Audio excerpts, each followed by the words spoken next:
Amaly fagnontaniana tamin'ny MP koa zaho hoe manambady malisiasa sy manambady. Zaho mbola sy manambady, mbola célibataire, mbola libre. Zao fahitanarena izy mbola libre. Manambady zakanao? Sy manambady? Manambady. Arenao teo re nitako reo koa teo nizaka hoe sy manambady. Ka sangisango nareo fa manambady zao. Manambady zao. Dikan'izay anao fa sy manambady ny zakanao amin'ny réseaux sociaux de lasa anao mandeha mody. Zakan'izany era zao raha. Za sy manaiky an'izay. Kasangsango fa manambady zao. Tena sy manaiky an'izay za satria faila loatra ny navandesanao hoe mety fa mavandy foana zegny amin'ny réseaux sociaux any. Dika zany ke tananay ariky. Avoy tananay. Tagnapolo ny avianao agnatin'ny tokantrano ty de tagnapolo koa anao mandeha mivoaka. Zay.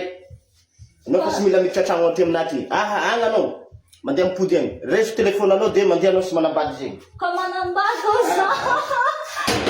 Manambady zao. Tara fa manambady zao fa eranay ndraiky video igny. Agny anao e.